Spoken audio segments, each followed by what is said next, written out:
ঠিক আছে, বিচার তারা করুক, ওইসব বিচার আমি পরোয়া করি না। আল্লাহ জীবন দিয়েছে, একদিন আল্লাহ নিয়ে যাবে।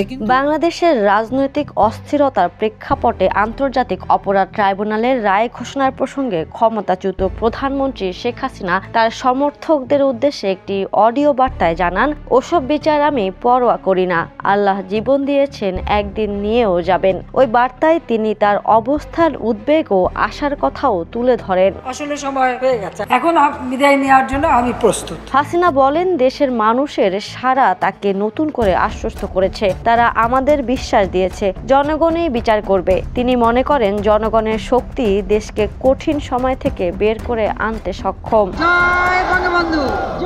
অডিও বার্তায় তিনি জানান, আমি বেঁচে আছি, বেঁচে থাকবো, আবার মানুষের কল্যাণে কাজ করব।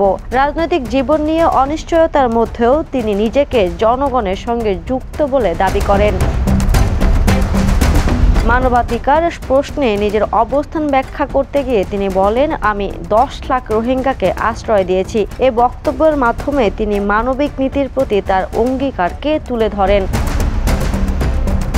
গণভবনের ভাঙচুর প্রসঙ্গে হাসিনার মন্তব্য, গণভবন আমার সম্পত্তি না, এটা সরকারি সম্পত্তি। লুটেরা আর সন্ত্রাসীরা কোনো বিপ্লব করতে পারে না। তিনি বিশৃঙ্খলার বিপরীতে রাষ্ট্রীয় সম্পদের সুরক্ষা ও শৃঙ্খলার গুরুত্ব তুলে ধরেন। সমর্থকদের উদ্দেশ্যে তিনি বলেন, চিন্তা করো না, সময়ের ব্যাপার মাত্র, আমি জনগণের সঙ্গে আছি। তিনি দলীয় নেতাকর্মীদের শান্ত ও সংগঠিত থাকার বার্তা দেন।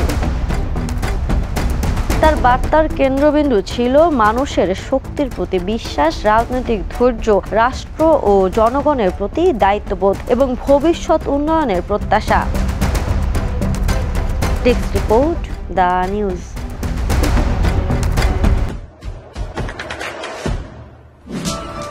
দেশে দেশে সবার সাথে, দ্য নিউজ।